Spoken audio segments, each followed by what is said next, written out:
Assalamualaikum warahmatullahi wabarakatuh. Alhamdulillahirabbil alamin. Hamdan katsiran thayyiban mubarakan fihi mubarakan alaihi kama yuhibbu rabbuna wa yardah. Wa asyhadu an la ilaha illallah wahdahu la syarika lah. Wa asyhadu anna Muhammadan abduhu wa rasuluh. Salawatu rabbi wa salamu alaihi wa ala alihi wa ashabihi wa man sara ala nahjihi wa istanna bi sunnatihi ila yaumiddin. Alhamdulillah, kita bersyukur kepada Allah Subhanahu wa taala. Di kesempatan kali ini Allah taala memudahkan kita untuk bisa melaksanakan salat subuh berjamaah, kemudian kita lanjutkan dengan kajian. Dan kita tidak lupa membaca sebagaimana doa Nabi SAW ketika bangun tidur, meskipun seharusnya doa ini dibaca ketika baru saja bangun tidur. Alhamdulillahilladzi afani fi jasadi wa radda alayya ruhi wa adinani bidzikri. Segala puji bagi Allah yang telah memberikan kesehatan untuk fisikku, mengembalikan rohku, dan memudahkanku untuk mengingatnya, berzikir kepadanya. Dan salah satu di antara kemudahan zikir itu adalah melaksanakan sholat subuh secara berjamaah. Kemudian tadi Imam menyebutkan dua surat yang memberikan satu pelajaran yang sama, yaitu bahwa orang-orang yang beriman dan beramal soleh mereka mendapatkan ajrun ghairu mamnun, pahala yang tidak mamnun. Mamnun maknanya maktub, mamnun dimana maktub. Falahum ajrun ghairu mamnun, mereka mendapatkan pahala yang tidak pernah terputus. Allah sebutkan kalimat ajrun ghairu mamnun ada di 4 ayat di surat Fussilat. Kemudian ketika Allah menyebutkan sifat Nabi SAW di surat Al-Qalam, wa inna lakala ajran ghairu mamnun. Kemudian di surat Al-Insyiqaq, dan yang terakhir di surat At-Tin. Jadi membaca Al-Insyiqaq dan At-Tin, Allah Ta'ala berfirman, illal ladzina amanu wa 'amilus salihati falahum ajrun ghairu mamnun. Kecuali orang-orang yang beriman dan beramal saleh, mereka mendapatkan pahala yang tidak pernah terputus. Ada sebuah keterangan yang sangat bagus yang disampaikan oleh Ibnul Muhallab, bahwa kita bisa memiliki salah satu di antara keutamaan yang diberikan oleh Allah kepada Nabi-Nya Sallallahu Alaihi Wasallam. Wa inna lakala ajran ghairu mamnun. Sesungguhnya kamu memiliki pahala yang tidak pernah terputus. Allah juga memberikan kesempatan yang sama bagi orang-orang yang beriman. Illal ladzina amanu wa 'amilus salihati falahum ajrun ghairu mamnun. Kecuali orang yang beriman dan beramal saleh, mereka bisa mendapatkan pahala yang tidak pernah terputus. Bagaimana bentuknya? Ibnu Muhallab mengatakan, ini adalah anugerah yang diberikan oleh Allah kepada hamba-hamba yang beriman, di mana ketika mereka menginjak usia tua, ketika mereka menginjak usia senja, sehingga fisiknya tidak bisa diandalkan sebagaimana waktu muda, mereka memiliki banyak sekali keterbatasan untuk bergerak, namun Allah Subhanahu wa Ta'ala tetap memberikan pahala kepadanya sebagaimana kebiasaan baik yang mereka lakukan di waktu muda. Sehingga kalau Anda misalnya dalam kondisi masih bisa ke masjid, punya rutinitas datang 5 waktu ke masjid, Anda punya rutinitas datang untuk mengikuti kajian ilmiah di berbagai macam forum-forum kajian, Anda punya kesempatan untuk melaksanakan puasa dan merutinkan puasa sunnah di hari-hari tertentu. Kemudian pada waktu kita sudah tua, kita sudah tidak mampu lagi melakukannya disebabkan karena uzur fisik, maka Allah Subhanahu wa Ta'ala tetap memberikan pahala untuk kita. Dan itulah makna lahum ajrun ghairu mamnun. Mereka mendapatkan pahala yang tidak pernah terputus. Karena itu perlombaan yang bisa kita lakukan saat ini adalah memperbanyak rutinitas amal saleh.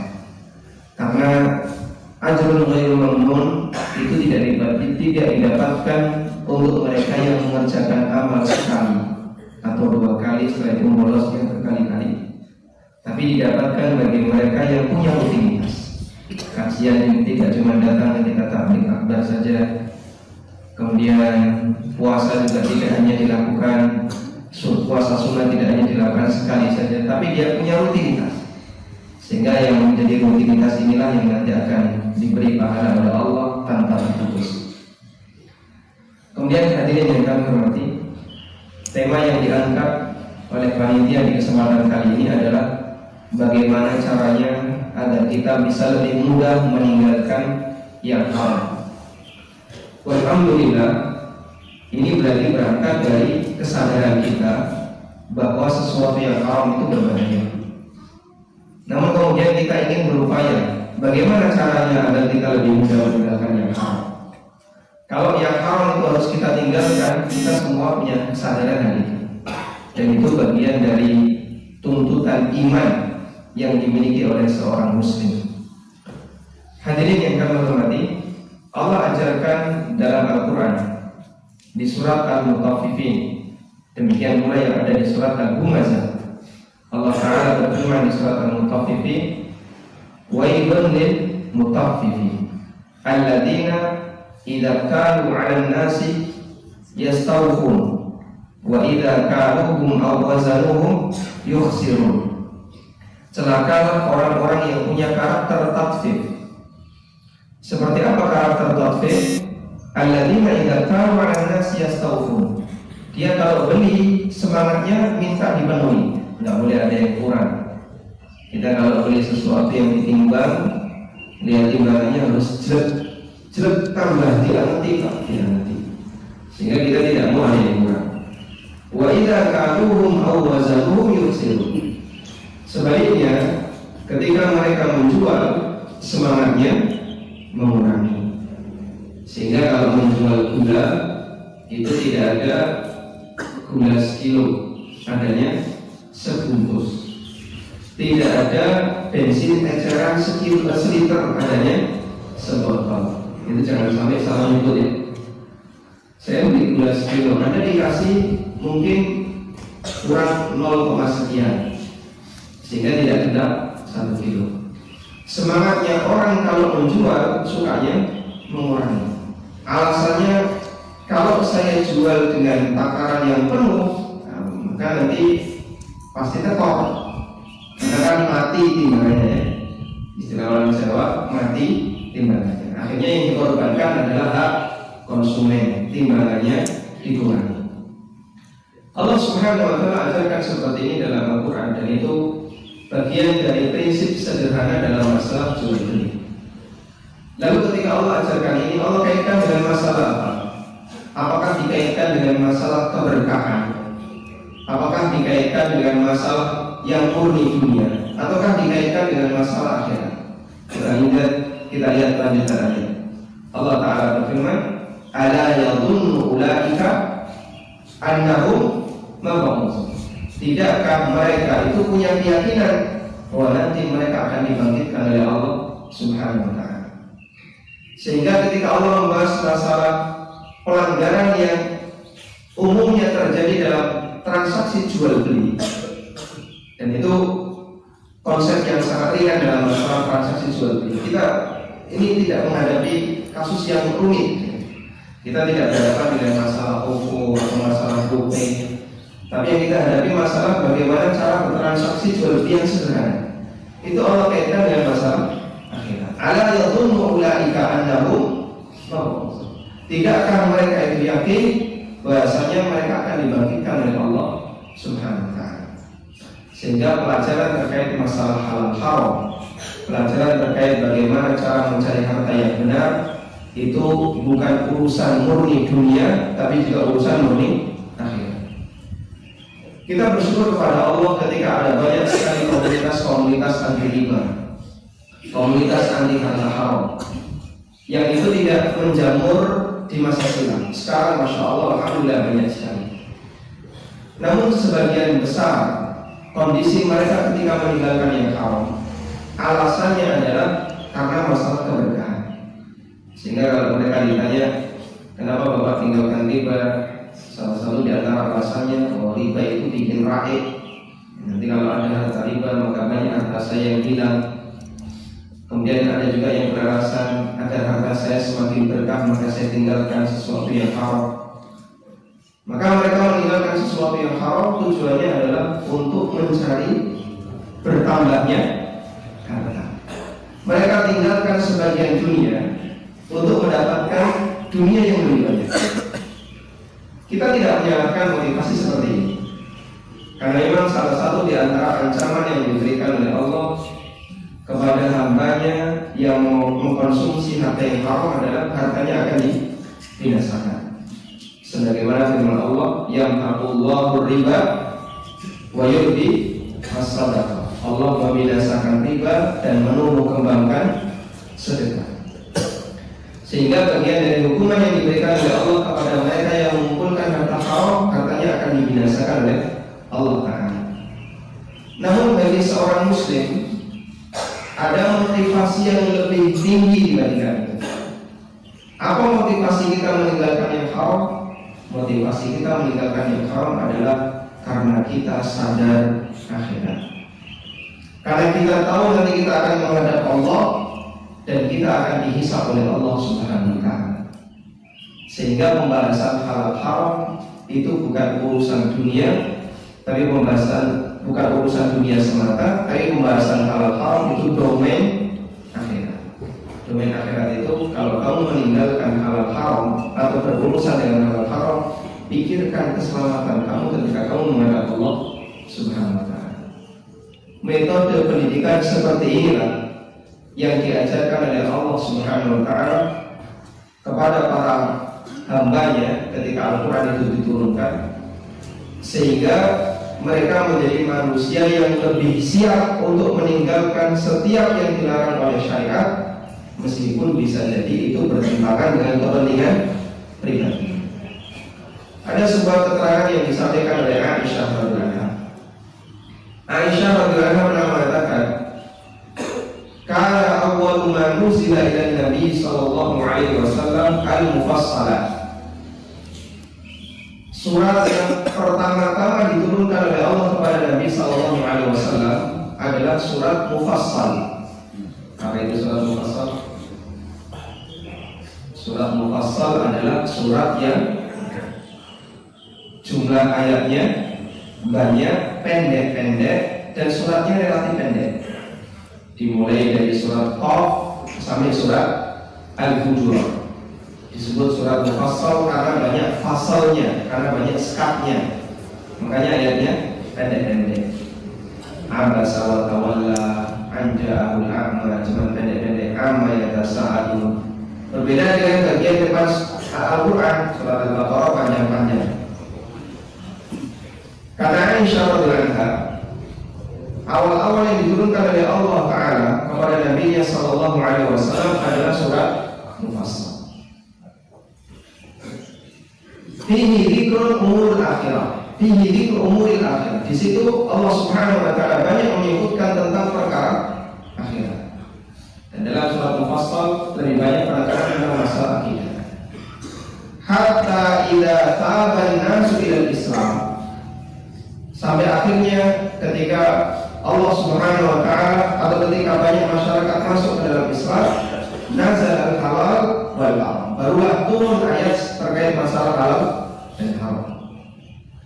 Sehingga bagian awal Allah Subhanahu wa Ta'ala membimbing umat manusia dengan Allah berikan penekanan tentang masalah akidah, tentang masalah akhirat.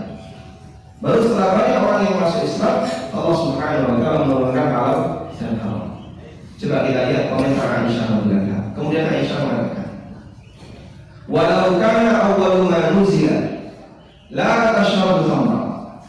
Andaikan pertama kali yang diturunkan oleh Allah adalah ayat yang mengatakan jangan minum khamr, la qalu la nad'u khamra abada. Tentu mereka akan berkomentar, kami tidak akan tinggalkan khamr selamanya. Walau kana awwalu ma nuzila la tasnu. Andaikan yang pertama kali diturunkan oleh Allah adalah ayat yang berisi jangan berzina, la qalu la nad'u zina abada. Tentu mereka akan kami tidak akan tinggalkan zina selamanya. Namun cara Allah mendidik para sahabat kaum muslimin generasi awal umat ini dengan Allah tanamkan akidah terlebih. Setelah mereka memiliki akidah yang kuat, keyakinan yang kokoh terkait masalah akhirat, barulah Allah Subhanahu wa Ta'ala menurunkan masalah halal dan haram, sehingga mereka lebih siap untuk menerimanya.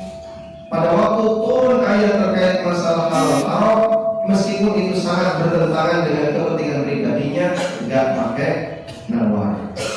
Dan itulah keistimewaan yang dimiliki oleh para sahabat Nabi Sallallahu Alaihi Wasallam. Karena itu hadirin yang kami hormati, pengantar yang paling penting untuk saya tentang masalah bagaimana cara berbisnis yang syar'i adalah ilmu akidah. Ketika seorang memiliki tauhid yang baik, akidah yang lurus, maka insya Allah akan sangat mudah bagi dia untuk dikendalikan dan diarahkan ke arah manapun hukum itu, meskipun bisa jadi bertentangan dengan kepentingan pribadi. Tapi kalau bagian ini belum dikuatkan, bisa jadi akan ada banyak tantangan yang akan dihadapi, kemudian dia nggak kuat, akhirnya kembali lagi kepada kondisi semula. Saya memiliki satu pengalaman berhadapan langsung dengan salah satu karyawan bank syariah. Ketika gerakan-gerakan hijrah anti-riba itu mulai bermunculan, dia termasuk orang yang terkena pengaruh. Artinya dia bimbang dan punya keinginan untuk resign dari bank syariah. Padahal dia termasuk jabat, ya penghasilannya di atas UMR. Jangan dibandingkan dengan UMR, jauh di atas UMR. Kemudian beliau menemui saya dalam sebuah workshop yang diselenggarakan di Bandung. Kemudian minta nasihat gimana caranya agar lebih kuat dalam meninggal dunia haram. Sementara ini yang beliau pahami, harta riba itu membinasakan, sehingga bikin tidak berkah keluarganya dan sebagainya. Tapi dia rasakan ketika dia resign dari bank, dia mencoba untuk resign, dia nggak dapat penghasilan sebesar dulu. Akhirnya istrinya berontak, dia berhadapan dengan orang tuanya, berhadapan dengan orang tuanya. Ada dua kubu yang saling memberikan pengaruh, saya sebagai orang luar dan keluarganya. Kita berperan di sini ya. Bagaimana yang terjadi ketika dia melihat kondisinya begitu berat pada waktu dia harus meninggalkan penghasilan yang besar, kemudian beralih ke jualannya. Keuntungannya nggak seberapa, tapi rata-rata kosong, akhirnya dia nggak sanggup. Katanya kalau keluar bank itu mendatangkan keberkahan. Mana buktinya? Keberkahan itu kan berarti harta saya akan semakin bertambah. Tapi utang nggak lunas, cicilan KPR belum kelar, berbagai macam tanggungan belum bisa saya selesaikan. Balik lagi ke komunitas semula, balik lagi menjadi karyawan bank syariah. Karena dia termasuk unggulan di situ, sehingga ketika kembali lagi tetap diangkat jadi pejabat. Jadi ini contoh ketika orang tidak punya fondasi yang kuat, pada waktu dia hijrah, hanya yang dia pikirkan adalah masalah dunia, sangat rentan untuk kembali lagi mengambil yang hal. Makanya sekali lagi dalam kajian masalah fikih muamalah, cara yang paling mujarab untuk mengajak orang agar mau bertobat dari sesuatu yang haram adalah tanamkan kepadanya masalah akidah yang benar, masalah tauhid yang benar.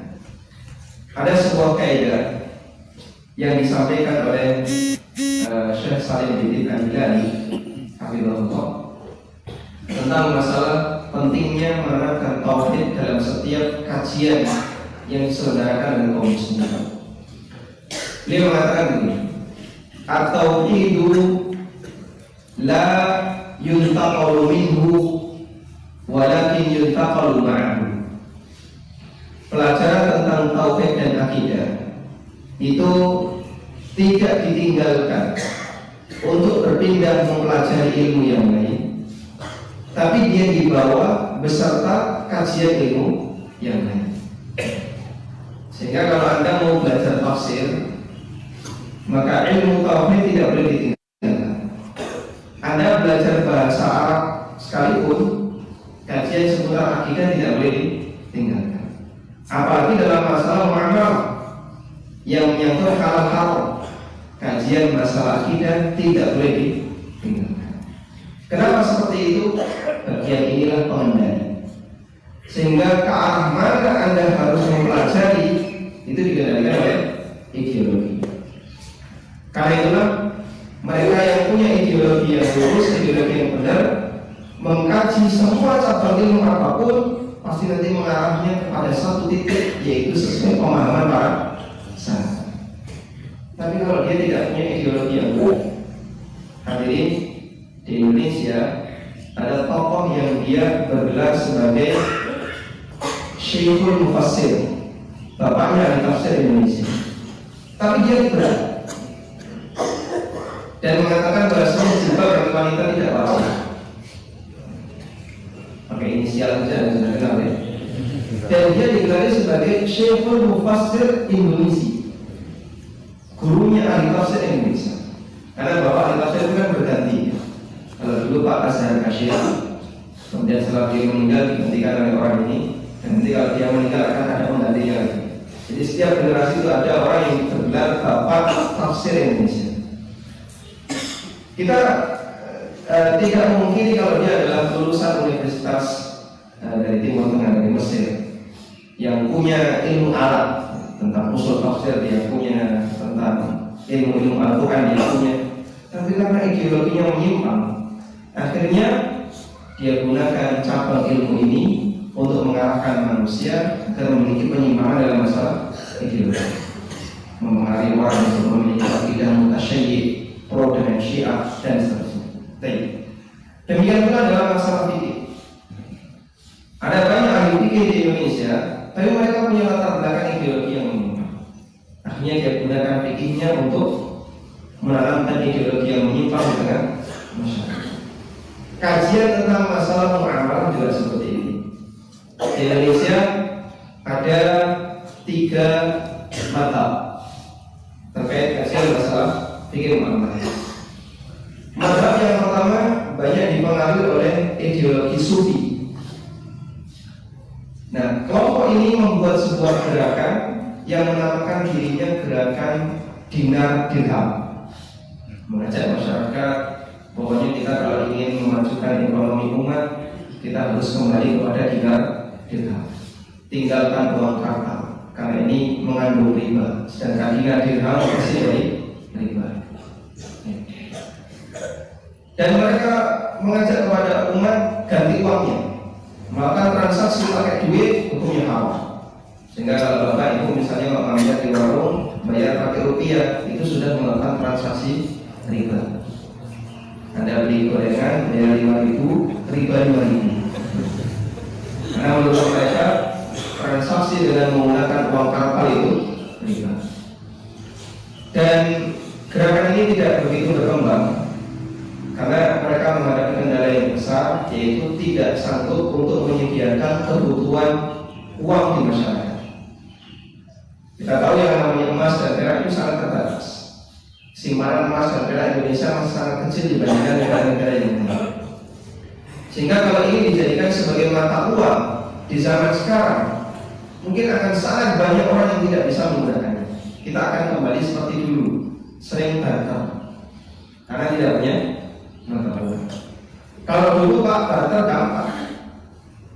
Kenapa kalau barter gampang? Komoditas terbatas, jumlah komoditas itu terbatas. Sehingga orang kalau kumpul di pasar, paling yang dijumpai kalau nggak beras, jagung, pitik, endok. Sehingga untuk mencari orang yang butuh beras, punya jagung, orang yang punya jagung butuh beras, gampang, kumpul di pasar ketemu. Di zaman sekarang komoditas semakin berkembang. Ada orang punya iPad butuh beras, cari orang yang punya beras butuh iPad. Kalau pakai barter mustahil. Sementara mereka tidak punya alat tukar yang cukup jumlahnya. Terlebih dari itu mereka juga punya kendala membuat alat tukar yang nilainya rendah. Karena kalau dinar itu cukup mahal. Dinar kan sekitar 2.500.000 ya. Sehingga kalau Anda belanja 1 dinar itu hanya bisa dipakai untuk beli kambing ke atas. Dirham harganya kurang lebih 70.000 satu dirham. Sehingga kalau belanja dengan menggunakan pecahan dirham terkecil satu dirham, gorengan satu dirham, repot. Terus gimana caranya biar orang itu bisa transaksi untuk pecahan yang lebih kecil? Akhirnya mereka berinisiatif membuat danik. Danik itu seperempat dirham. Sehingga dirham yang nilainya 70, seperempatnya berarti berapa itu? 17 ya, sekitar 17 atau 16. Duit 16.000 dipakai belanja. Kalau di Jakarta mungkin, kalau di Kediri cendil berapa? Telepon mungkin 5.000 atau 3.000. Ini susu kopi yang bingung dengan susu. Sementara tidak ada pecahan yang lebih kecil lagi. Akhirnya mereka berinisiatif membuat yang lebih kecil lagi, berbahan selain perak, yang disebut dengan fulus. Jadi fulus itu definisinya adalah mata uang yang bahannya selain dinar, selain emas dan perak. Itu namanya fulus. Mau nikel, mau tembaga, mau besi, terserah, yang penting pokoknya selain emas dan perak itu disebut fulus. Ketika mereka membuat fulus dengan berbahan kuningan atau apa itu, yang diharapkan nilainya di bawah 5.000, berhasil dibuat, tapi biaya produksinya 12.000. Harganya 5.000, biaya produksinya 12.000. Ya bangkrut, tutup, gak jadi. Nah ini kendala ketika orang harus beralih dari mata uang kartal yang resmi di negara kita dialihkan kepada dinar dirham dan fulus yang itu pernah dipakai di zaman kekhalifahan di masa silam. Kita tidak memungkiri bahasanya uang logam itu punya nilai ketahanan yang lebih stabil karena nilai intrinsiknya besar. Sementara uang kartal karena nilai intrinsiknya kecil, dia lebih rentan terjadi inflasi. Namun kalau ini dipakai di zaman sekarang, kita belum bisa mencukupi kebutuhan uang di masyarakat. Makanya gerakan ini tidak berkembang. Baik. Dan gerakan ini lebih banyak dilatar belakangi ideologi sufi. Makanya tentang penanaman masalah ekonomi syariah kelihatan sekali dari sisi ideologi sufinya, dikaitkan dengan hubungan antara seorang hamba kepada Allah dalam arti ketenangan jiwanya dan seterusnya. Padahal ini urusan yang sifatnya duniawi, yang kita lebih banyak membahas dari sisi ahkam, bukan dari sisi ibadah. Yang kedua, ada gerakan ekonomi syariah yang dia menamakan dirinya sebagai masyarakat syariah, tapi terlalu permisif dalam arti gampang membolehkan akad yang bermasalah. Sehingga mereka punya prinsip begini: selagi masih ada perbedaan pendapat ulama dan ada salah satu yang membolehkan, maka hukumnya boleh. Sehingga khilaf dijadikan sebagai apa? Dalil. Perbedaan pendapat dijadikan sebagai dalil. Padahal khilaf dalil bukan dalil. Khilaf itu bukan dalil. Justru khilaf butuh dalil. Apa dalil kalau khilaf bukan dalil tapi butuh dalil? Dalilnya adalah firman Allah Ta'ala, fa in tanaza'tum fi syai'in farudduhu ila Allah wa Rasulih in kuntum tu'minuna billahi wal yawmil akhir. Kalau kamu berbeda pendapat dalam satu masalah, maka kembalikanlah kepada Allah dan Rasul. Sehingga Allah ajarkan kalau terjadi khilaf, Allah tidak mengatakan silakan pilih pendapat apapun yang lebih kalian sukai. Silakan ambil pendapat manapun yang kira-kira sesuai dengan kepentinganmu. Allah tidak berfirman demikian. Namun yang Allah ajarkan, kalau terjadi khilaf, kembalikanlah kepada Allah dan Rasul. Kembalikanlah kepada Alkitab dan Sunnah. Sehingga khilaf bukan dalil. Justru sebaliknya, khilaf butuh dalil untuk menentukan mana yang lebih sesuai kepada mana yang lebih sesuai kepada kebenaran. Nah, kelompok yang kedua ini punya prinsip seperti itu. Pokoknya selagi masih ada khilaf, masih ada perbedaan pendapat, maka silakan dipilih bagian mana yang kira-kira lebih nyaman untuk digunakan. Saya ketemu dengan salah satu direktur bank syariah yang cukup besar di Jawa Tengah ya. Lalu kali itu saya ketemu direktur. Biasanya yang saya temui kan manajer. Ini tingkatannya direktur, jadi nggak usah ke Semarang. Kemudian kita diskusi tentang bagaimana konsep transaksi yang baik. Jadi saya diajak oleh APSI, Asosiasi Properti Syariah Indonesia, untuk menjadi mediator membuat skema transaksi yang baik antara APSI dengan bank ini. Sebelum saya berbicara, beliau memberikan presentasi panjang lebar tentang akad-akad yang berlaku. Salah satunya adalah jual beli ina. Dia mengatakan begini, saya itu sudah usulkan kepada MUI pusat, kalau ingin mengembangkan bank syariah agar menjadi bank yang bisa bersaing dengan Convent, MUI harus memfatwakan bolehnya jual beli ina. Jadi dia usul kalau bisa MUI memfatwakan bolehnya jual beli ina. Dan itu sudah disampaikan waktu Pak Ma'ruf Amin jadi ketua MUI dan godok beberapa fatwa DSF, sampai beliau itu mau diusir oleh Pak Ma'ruf Amin. Kamu ke Malaysia aja, jangan di sini. Karena di sini jual beli ina itu dilarang. Jual beli ina kan termasuk riba ya. Tapi dia enggak. Kalau enggak ina kita nggak bisa berkembang. Kemudian saya sampaikan, tujuan kita hijrah itu ingin semakin kaya atau ingin menyelamatkan harta. Kalau ingin semakin kaya, nggak usah hijrah. Sakarpe gue kan gitu. Mau melanggar yang haram juga silakan. Kalau ingin kan. Tapi kalau ingin menyelamatkan harta sehingga tidak ada unsur yang haram, berarti kita tidak perlu khawatir ketika pasarnya berkurang. Atau barangkali ada sebagian orang yang tidak berpihak karena kok susah di sini rumit, kenapa semuanya serba dilarang. Kita sedang berperang untuk menghadapi banyak orang yang sedang melaksanakan transaksi yang dilarang. Sehingga arah yang kita lakukan adalah pendidikan, bukan memberikan kelonggaran bagi masyarakat. Yang dilarang silakan kalian tetap melakukan, yang penting menguntungkan. Kalau seperti ini ngapain kita menggunakan label syariah? Dan itu menjelar di mana-mana atau tersebar di mana-mana. Ada banyak sekali mereka yang masih pro dengan beberapa produk yang bermasalah di bank syariah, karena alasannya dalam hal ini masih khilaf, ada perbedaan pendapat di kalangan para ulama. Termasuk di antaranya adalah produk jual beli emas secara kredit yang mereka sebut dengan menabung emas. Padahal jual beli emas secara kredit hukumnya apa tadi? Riba nasi'ah. Statusnya adalah riba nasi'ah. Tidak boleh dilakukan. Tapi bagi mereka, ya selama masih ada khilaf hukumnya jadi boleh. Nah ini prinsip yang berbahaya. Makanya kita tanamkan bahwa bagian dari ideologi yang diajarkan oleh Allah dalam Al-Quran, khilaf itu bukan dalil, tapi justru butuh dalil.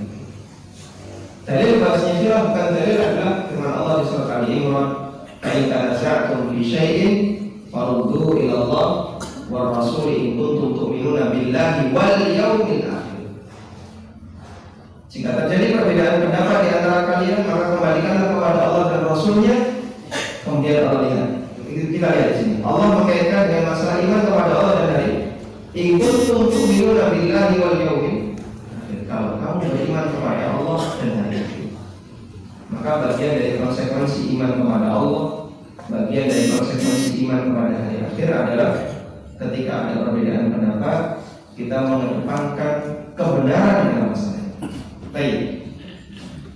Kemudian kelompok yang ketiga, aliran yang ketiga, aliran tentang fikih muamalah di Indonesia, aliran yang mendapatkan bimbingan dari para asatidzah lulusan Madinah atau lulusan Riyadh, lulusan Mesir dan beberapa universitas di daerah Timur Tengah. Dan mereka mengajarkan kepada umat prinsip keseimbangan, bahwa kita dalam bermuamalah sebagaimana yang diajarkan oleh para ulama, hukum asalnya adalah mubah, tapi tidak menggunakan metode permisif, semuanya serba boleh. Hukum asalnya mubah, tapi juga menanamkan prinsip kepada masyarakat untuk mengedepankan sikap hati-hati, jangan sampai mencari yang haram, karena semuanya akan dihisab oleh Allah Subhanahu wa Ta'ala di akhirat.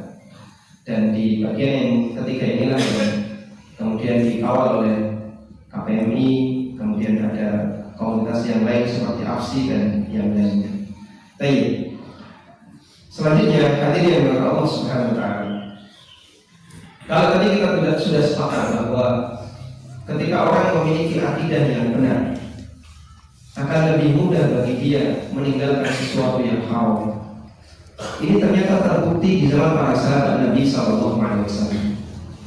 Mereka menjadi hamba yang begitu mudah meninggalkan sesuatu yang dilarang, bahkan sampai meninggalkan sesuatu yang mubah, karena kekhawatiran jangan-jangan nanti menjadi sumber masalah ketika dia seperti yang pernah disampaikan oleh Umar bin Khattab radhiyallahu anhu. Umar bin Khattab radhiyallahu anhu pernah mengatakan, "Kunna nad'u tis'ata asyari min al-halal makhafatan an nudrika fil haram."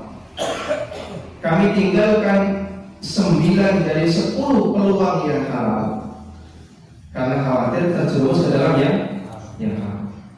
Jadi kalau misalnya ada 10 peluang, semuanya ini kata Umar halal, tapi 10 ini yang lebih meyakinkan 1, maka 9 ditinggalkan, 1 yang diambil. Kalau kita gimana? Cukup gampang. Mereka punya prinsip lebih mengedepankan sikap hati-hati dibandingkan harus mendapatkan keuntungan meskipun menghadapi tantangan yang lebih besar ketika di akhirat. Karena itu Nabi SAW mengajarkan harta dibagi menjadi 3. Ada harta halal, harta haram, harta syubhat. Halal itu jelas, haram itu jelas, yang tidak jelas syubhat. Innal halala bayyin wa innal harama bayyin wa bainahuma umurun mushtabihat. Yang halal itu jelas, yang haram itu jelas, dan di antaranya ada perkara syubhat. Beliau memberikan komentar tentang perkara syubhat, la ya'lamuhunna katsirun minan nas. Enggak banyak orang yang ngerti. Maksudnya gimana, Pak? Ada 2 makna. Pertama, enggak banyak orang yang menyadari kalau syubhat itu berbahaya, sehingga dia nekat mengambil yang syubhat padahal itu berbahaya. Makna yang kedua, enggak banyak orang yang ngerti kalau syubhat itu, atau enggak banyak orang yang ngerti ketika dia masuk ke dalam syubhat, bagian mana yang masih diperbolehkan dan bagian mana yang dilarang. Sehingga siapapun yang terjerumus ke dalam yang syubhat, pasti dia akan terjerumus ke dalam yang haram.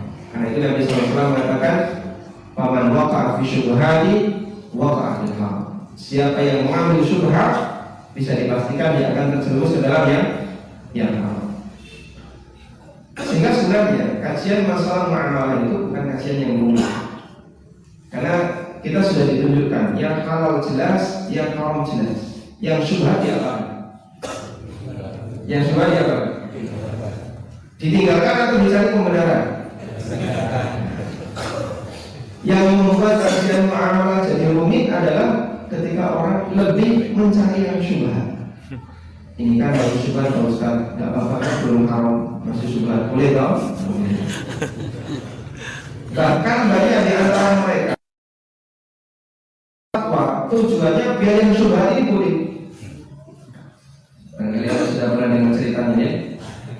Ada orang yang bertanya melalui kertas, kemudian dia sampaikan, saya seorang vendor yang sering mendapatkan tender di BUMN. Langsung dia tembak pertanyaannya, bisa nggak dijelaskan bagaimana caranya sokok yang syar'i?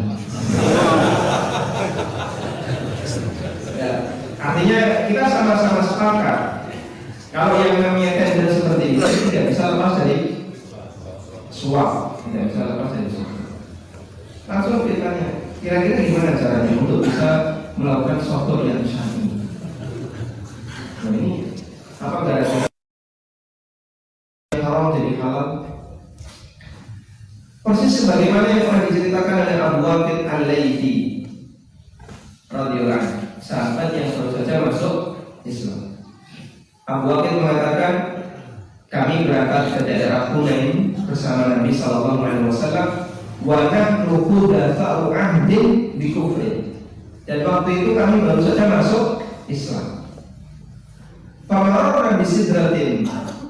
Kemudian kami melewati sebuah pohon bidara yang itu dipakai oleh orang-orang kafir untuk iktikaf. Yang dulu dipakai oleh orang-orang musyrikin, yaqufuna 'alaiha, yaqufuna fiha wa yata'allaquna aslihatahum 'alaiha. Dipakai iktikaf oleh orang-orang musyrikin yang disebut dengan Zatu Anwar. Kemudian para sahabat yang baru saja masuk Islam ini mengatakan, ya Rasulullah, ij'al lana dzata anwatin kama lahum dzatu anwar. Ya Rasulullah, tolong jadikan untuk kami pohon keramat seperti yang dimiliki oleh orang musyrik. Yang namanya orang baru masuk Islam kan, barangkali pengaruh kesyirikan di masa dulu masih sangat kuat. Sehingga mereka minta kepada Nabi sallallahu alaihi wasallam, ya Rasulullah, buatkan situs kesyirikan untuk kami seperti yang dimiliki oleh orang musyrik. Anggapan mereka, kalau Nabi sallallahu alaihi wasallam yang mundur boleh. Jadi oleh orang zaman sekarang, kalau fatwanya yang menyatakan boleh, maka yang haram jadi boleh. Nah itu bahaya. Sebagaimana pula yang pernah dilakukan oleh Bani Israel. Begitu mereka sudah diselamatkan dari kejaran Fir'aun, ditenggelamkan, mereka minta kepada Musa, ij'al lana ilahan kama lahum aliha.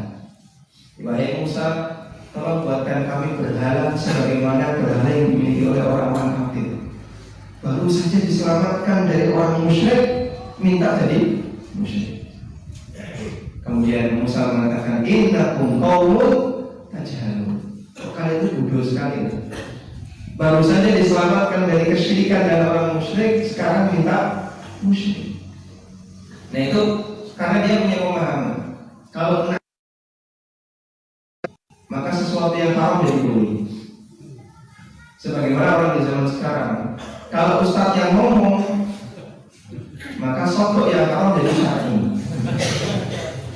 Dan seperti itu maksudnya.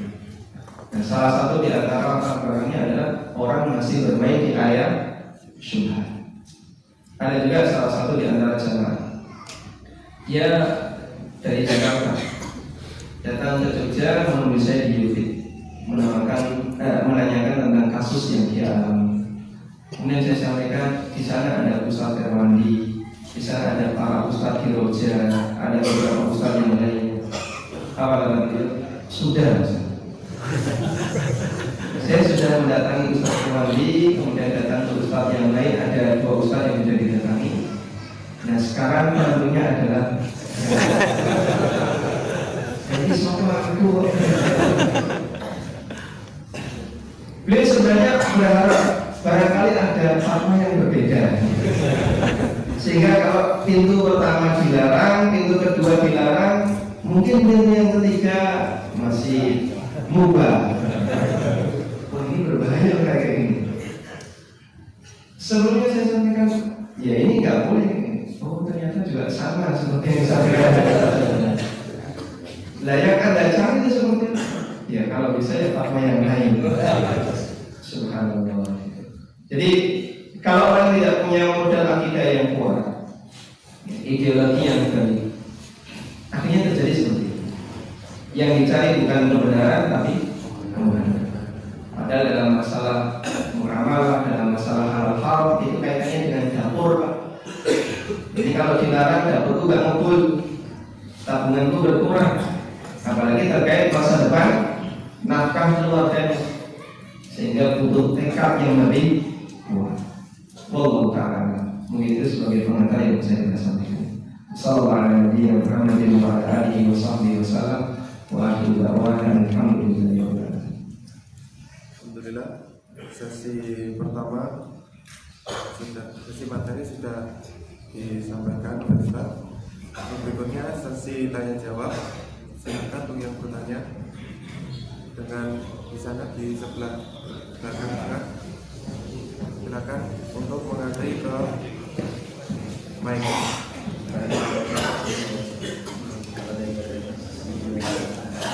Untuk pertanyaan dari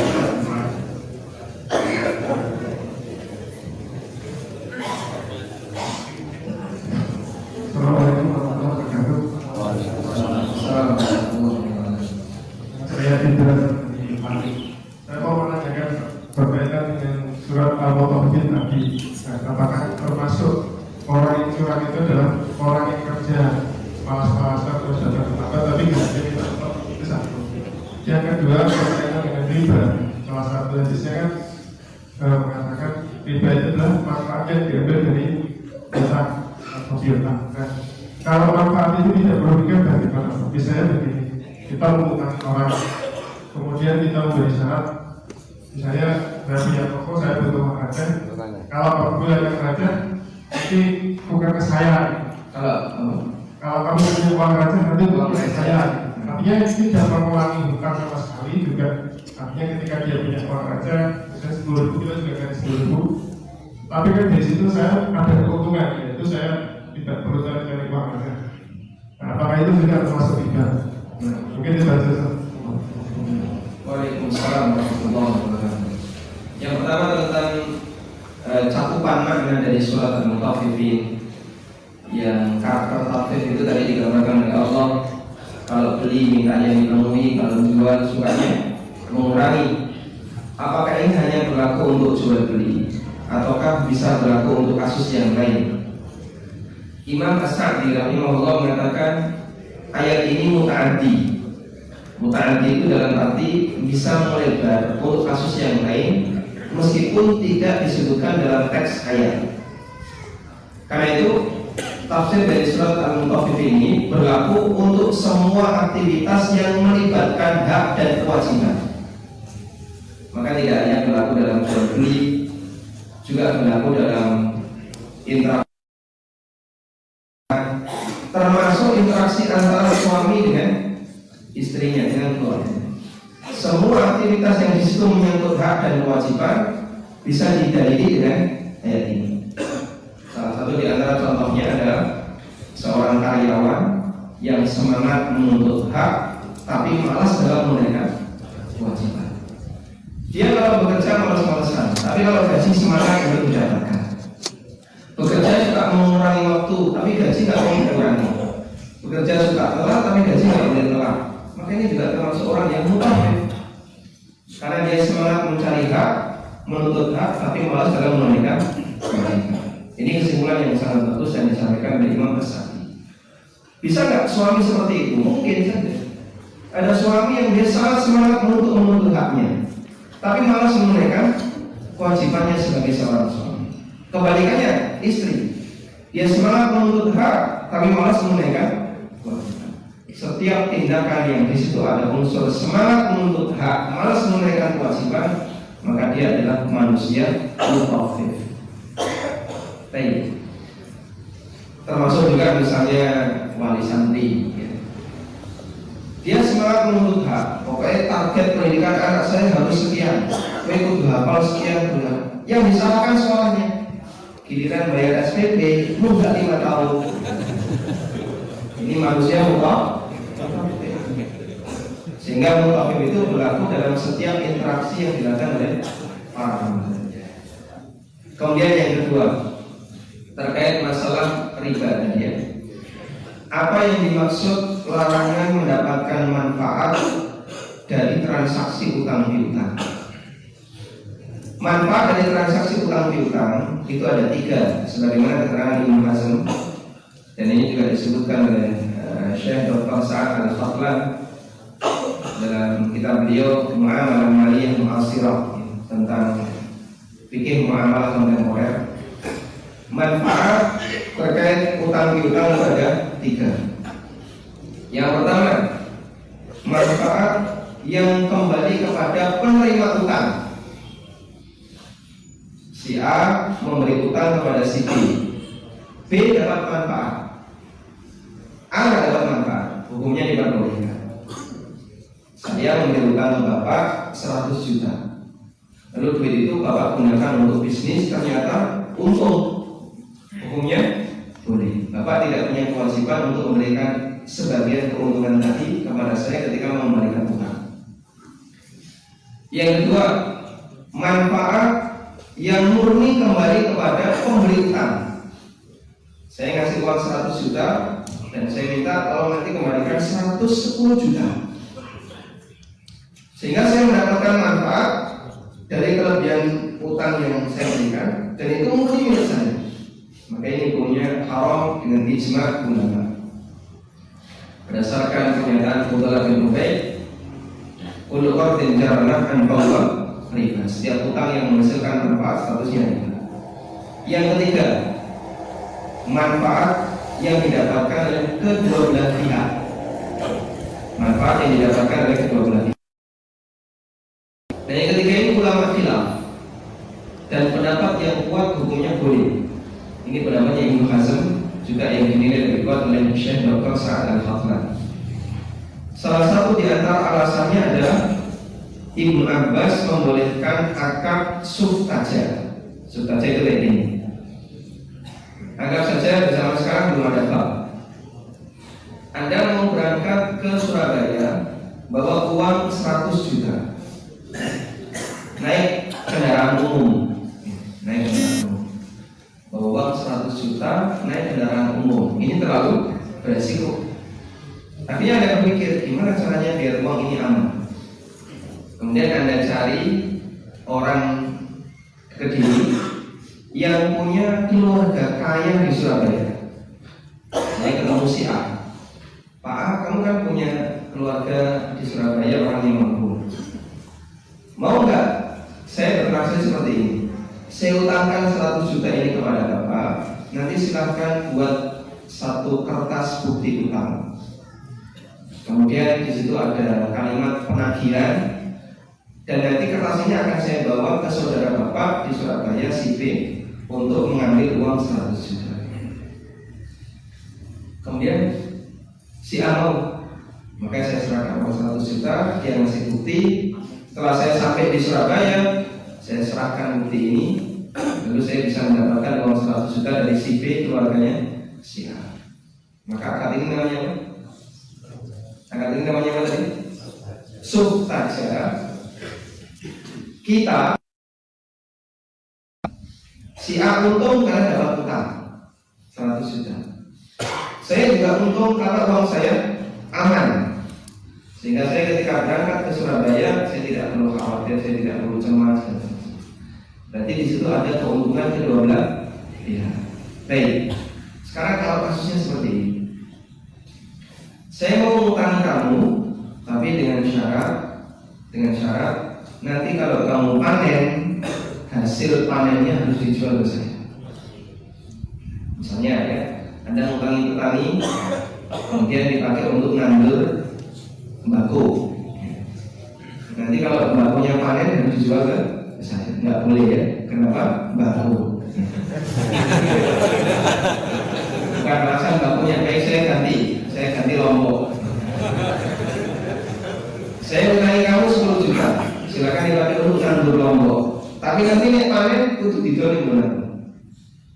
Ini hukumnya nggak boleh. Jika dipersyaratkan. Kenapa nggak boleh? Ada larangan khusus dari Nabi SAW dalam hadis riwayat Ahmad, Abu Dawud dan yang lainnya. Nabi SAW bersabda, la yahillu salafun wa bai'. Tidak halal menggabungkan utang dengan jual beli. Sehingga kalau utang digabung dengan jual beli, dalam arti saya mau mengutangi tapi dengan syarat kamu harus menjual barangmu ke saya, hukumnya tidak. Nah, termasuk jual beli adalah sarf, tukar menukar uang dengan uang. Termasuk jual beli adalah tukar menukar uang dengan uang. Sehingga kalau yang tadi itu dijadikan syarat, saya mau memberi utang ke Bapak, tapi dengan syarat kalau dengan punya uang receh harus ditukarkan ke tempat saya. Maka dia ketika kita kasih utang, dia berjuang untuk mencari uang receh. Dia nyari-nyari uang receh. Tujuannya adalah untuk menenangkan batin orang yang memberi utang. Karena kalau saya nggak setor uang receh, bisa jadi utang saya akan segera dipakai. Maka sebagai bentuk rasa terima kasih kepada orang yang sudah memberikan utang kepada saya, akhirnya saya berusaha mencari uang receh untuk setor uang receh. Kalau ini dipersyaratkan, berarti menggabungkan antara apa ini? Utang dengan jual. Tapi kalau ini bukan syarat, ini bukan syarat, sifatnya hanya penawaran. Jangan tidak ada uang receh. Kalau bapak punya uang receh, silahkan ditukar di rumah saya. Tapi sifatnya penawaran, tidak mengikat, hukumnya boleh. Sehingga dia mau tukar mau tidak, ini tidak mempengaruhi kondisi utangnya, maka hukumnya diperbolehkan. Wallahu a'lam. Ada satu telah disediakan minum, kopi dan teh di sebelah masjid. Silakan bagi yang mau ambil sambil minum kopi.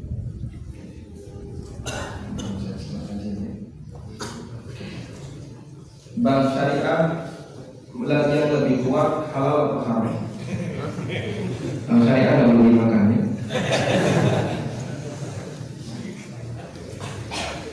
Bank syariah itu bank yang halal atau bank yang haram? Apakah sudah sesuai syariah ataukah belum? Kalau penilaiannya secara umum mungkin ini tidak adil.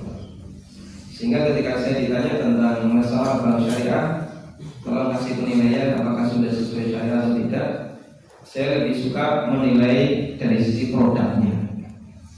Karena produk di bank syariah itu macam-macam. Ada produk yang insya Allah mubah, dan ada unsur riba di situ, dan ada produk yang bermasalah. Sehingga kita tidak bisa menilai secara umum. Kalau misalnya pertanyaannya apakah masih ada riba di bank syariah, semua sepakat masih ada riba, termasuk bank syariahnya sendiri. Apa buktinya? Anda bisa tanya kepada kalian, betul nggak di bank masih ada riba? Dia mengakui masih ada. Ya memang kita belum 100%, Pak. Nah, itu pengakuan kalau bank syariah belum. Syariah 100% masih ada riba, dan itu diakui oleh mereka. Ini bukan pernyataan sepihak dari gerakan anti riba, tapi termasuk pernyataan mereka sendiri. Nah, yang kita tawarkan kepada mereka, bagaimana kalau yang bermasalah ini kita ganti dengan yang lebih baik, biar tidak ada masalah. Cuman mereka masih keberatan dengan berbagai macam pertimbangan, dan salah satunya adalah karena mereka juga ditarget untuk mendapatkan margin tertentu sesuai dengan yang diharapkan oleh pusat. Sehingga kalau harus mengikuti permintaan misalnya para nasabah agar bersih dari riba 100%, mereka sendiri masih belum sanggup untuk itu. Maka kesimpulannya, penilaian bank syariah itu kembali kepada produknya, bukan kembali kepada banknya. Sehingga kalau kita sarankan, boleh tidak saya bertransaksi dengan bank syariah? Yang kita arahkan produknya. Bapak boleh bertransaksi dengan bank syariah untuk produk ini A, B, C. Yang ini masih ada masalah. Sehingga silakan untuk produk A, B, C Bapak lakukan, tapi yang bagian yang ini tidak boleh dilakukan. Wallahu a'lam. Bagaimanakah sistem bank yang sesuai syariah sebenarnya? Karena pada zaman banyak bank syariah yang masih menggunakan sistem riba, terutama dalam utang. Jadi tergantung tujuan dari akad yang diinginkan.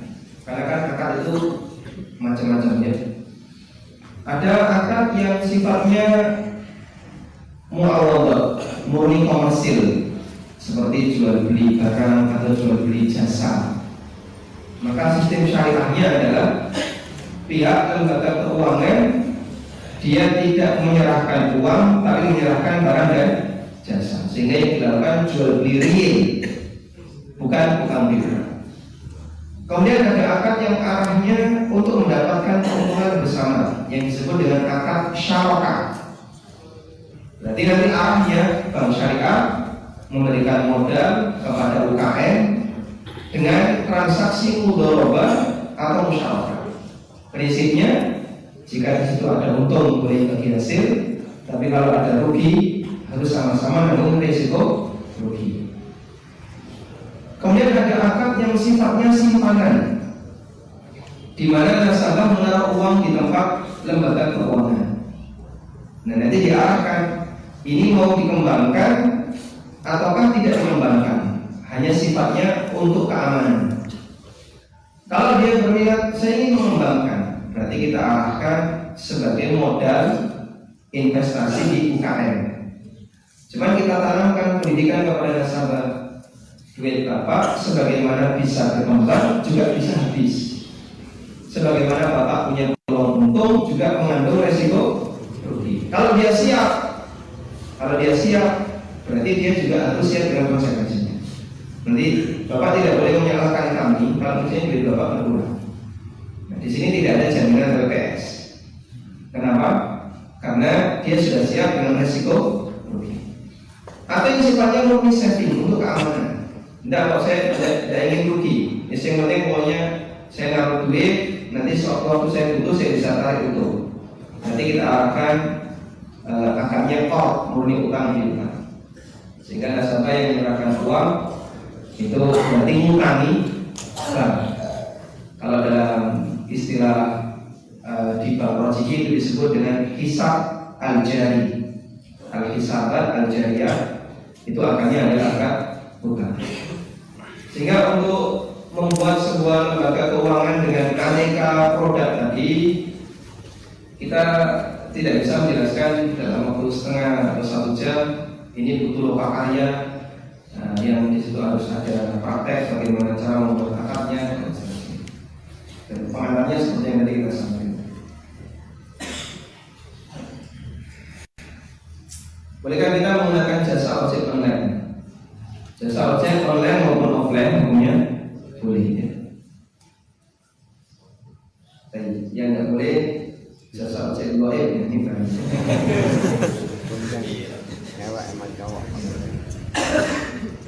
Kamu Jumatan di mana? Di Mekah. Itu ojek goib ya.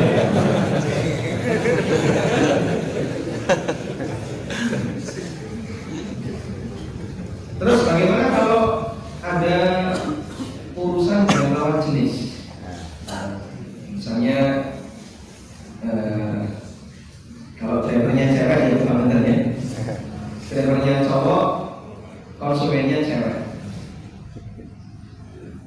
Ini sempat dibahas waktu daurah asatidah di Jakarta, daurah beramal di Jakarta bersama yang isi ketika Syekh Sulaiman Ar-Ruhaili, kemudian Ustaz Ali bin Badri dan Ustaz Muhammad Yasir.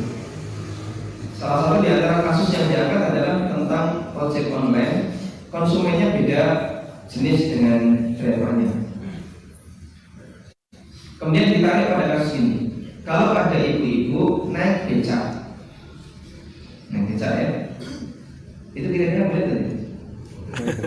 Drivernya bapak-bapak ya. Yang naik becak ibu-ibu, boleh atau tidak? Boleh tidak? Karena ibunya istrinya.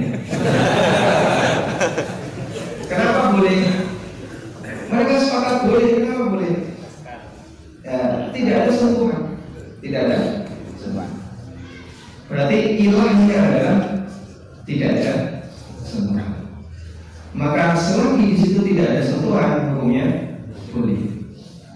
Akhirnya ada sebagian tukang ojek itu dia ngasih sekat di motornya. Ya, di sini ada. Mungkin Pak ini mau terus ditulisi ojek syariah. Sehingga sekalipun ngering itu tidak bakalan terjadi karena sudah ada sekarang. Terus kalau kayak gini boleh atau tidak? Oh itu nggak boleh. Kenapa? Berkhulwat. Dua-duaan antara laki dan berkhulwat itu kalau dalam ruangan tertutup nggak ada orang lain. Ini ramai kok. Di jalan kan banyak orang. Nah kalau ramai kayak gini kan tidak bisa disebut berkhulwat. Oh ikhtilat. Kalau ikhtilat berarti Anda juga nggak boleh ke pasar. Pasar itu campur baur makin. Kemudian ada satu riwayatnya, Nabi SAW pernah naik onta. Hadisnya diriwayatkan oleh Bukhari. Beliau pernah naik onta, lalu beliau ketemu Asma bintu Abu Bakar. Asma dengan Rasulullah SAW mahram atau bukan? Mahram bukan? Ya? Kenapa bukan mahram? Ipar. Alhamdulillah, ini bukan mahram, ini ipar. Asma yang sedang menggendong di atas kepala berupa biji-bijian yang mau dipakai untuk makan kudanya Zubair, suaminya Asma. Nabi SAW melihat itu kasih. Akhirnya beliau berhentikan ontanya, kemudian ontanya menderu. Asma diminta untuk menunggang, untuk bonceng. Tapi Asma tidak mau. Kata Asma, setelah diceritakan kepada suaminya Zubair, aku teringat cemburu bonceng. Itu yang menawarkan siapa? Rasulullah SAW. Itu kan dalam hadis itu nggak terjadi boncengan, betul nggak terjadi. Tapi penawarannya terjadi. Kalau itu dilarang, ditawarkan tidak. Kalau itu dilarang. Ini ditawarkan, berarti menunjukkan bagi Rasulullah SAW seperti ini. Meskipun hadis ini masih khilaf dalam memahaminya, karena ada sebagian yang memahami itu dilakukan oleh Nabi SAW dalam posisi beliau, khusus untuk beliau, karena beliau adalah mahram bagi seluruh umatnya. Karena salah satu di antara keistimewaan Nabi SAW, dia adalah mahram bagi seluruh umatnya. Namun apakah benar beliau mahram bagi seluruh umatnya, ini masih khilaf. Walaupun dalam masalah ini Allah Ta'ala, kalau misalnya Anda lebih mengedepankan prinsip kehati-hatian sehingga tidak ingin menerima konsumen yang beda jenis, maka begitu aplikasi itu dibuka, Anda terima penawaran, kok ternyata kelihatan. Kalau waktu penawaran masuk kan nggak kelihatan ya, yang tukang ojek nanti ya. Penawaran masuk nggak kelihatan, ini arahnya kemana nggak tahu, siapa yang pesan kita nggak tahu. Begitu kita terima baru kelihatan, jadi namanya, ya. Kemudian kelihatan arahnya kemana. Kalau salah satunya misalnya Anda anggap bermasalah, ini minta diantar ke diskotik misalnya, Anda bisa reject. Atau ini yang pesan namanya nama wanita, kemudian Anda merasa kayaknya nggak nyaman, bisa reject. Saya saja kan dianggap wanita, Pak ya. Masa kami Pak Ismo itu mau kemana Pak? Supirnya harus kabur semangat, ternyata orang supirnya jenggotan.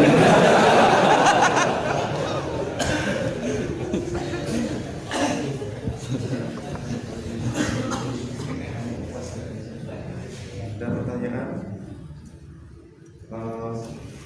Kalau fasilitas free ongkir di Shopee, hukumnya bagaimana ya? Apabila kita bertransaksi dengan akun yang menjual barang bukan miliknya, tapi si pembeli tidak tahu bahwa si penjual hanya dropshipper.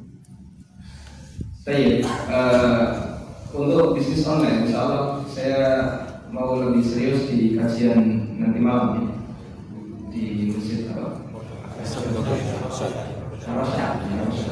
Karena nanti saya akan menggunakan laptop, barangkali bisa kita jelaskan lebih detail seperti apa kira-kira larangannya sehingga kita bisa lebih yakin antara boleh dan tidak. Baik, kita fokus terlebih dahulu kaitannya masalah utang dan riba. Jika tidak boleh menggabungkan antara utang dengan jual beli, bagaimana hukumnya GoFood? Baik sebagai penjual makanan maupun sebagai pembeli. Untuk kasus GoFood ini, di Indonesia memang ada khilaf. Di Indonesia ada khilaf para asatidzah dalam memandang GoFood apakah diperbolehkan atau tidak.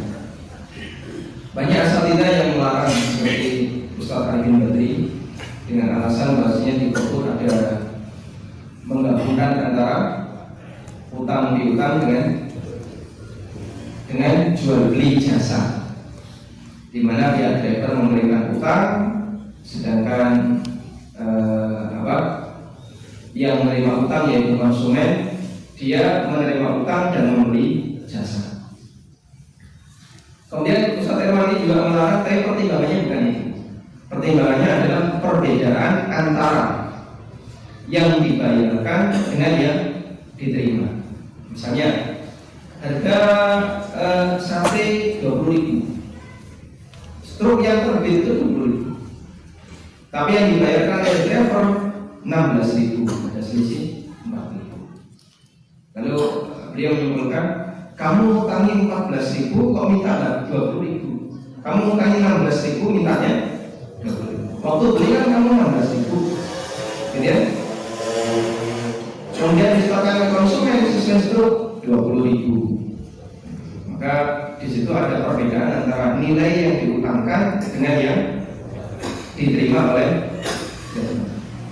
Sama dengan misalnya saya minta tolong utangi dulu belikan car, nanti tak ganti. Realnya 100.000, tapi Anda minta 150. Berarti yang 50 itu belikan. Ini menurut beliau. Tapi katanya kayak gini nggak terjadi. Jadi struk 20.000 ya tidak 20.000. Saya juga nggak tahu detailnya. Kemudian ada yang mengatakan, terlepas dari perbedaan ini, struk yang keluar 20 padahal yang dibayar 16. Misalnya ternyata sama, struk keluar 20 yang dibayar 20, tapi fee diserahkan lewat online. Fee diserahkan lewat online, sehingga potongan 20%, potongan 20% 4.000 itu masuk di wallet, di dompet virtual yang ada di Gojek, diserahkan oleh pihak warung, merchant kepada Gojek, dan itu sebagai fee iklan. Sementara transaksi kartalnya sama, driver bayar 20, dia terima 20 plus ongkir. Terus kalau kayak gini boleh atau tidak? Ada sebagian yang membolehkan, karena di sini tidak ada unsur pelanggaran menggabungkan antara utang dengan jual beli. Karena pada asalnya transaksi ini dari awal niatnya adalah jual beli jasa, bukan utang piutang. Terbukti ketika konsumen itu punya GoPay, dia nggak perlu utang, sudah langsung auto debit ke GoPay-nya. Berarti asalnya utang piutang itu tidak diinginkan dalam transaksi ini, tapi dia terjadi disebabkan efek samping untuk memudahkan GoFood ini dilakukan. Wa'alaikumsalam dalam transaksi GoFood ini masih khilaf, dan kalau misalnya Anda sebagai driver merasa nggak nyaman ya, karena mengambil pendapat yang mengatakan dilarang, berarti ketika dapat tawaran GoFood Anda bisa hindari. Wallahu a'lam. Cukup. Teman-teman, untuk kajian Ustaz di hari berikutnya tanggal 13 Juli pada maghrib di Ponpes Al-Irsyad Bogem dengan tema melepaskan diri dari jeratan dosa. Dan untuk hari Ahad 14 Juli 2019 pada subuh di Masjid Al-Ikhlas Qatar dengan tema adab utang dalam Islam.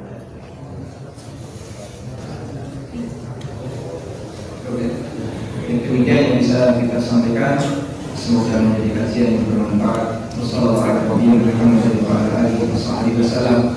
Wa atubu alhamdulillahi rabbil alamin. Subhanallah wa bihamdika asyhadu an la ilaha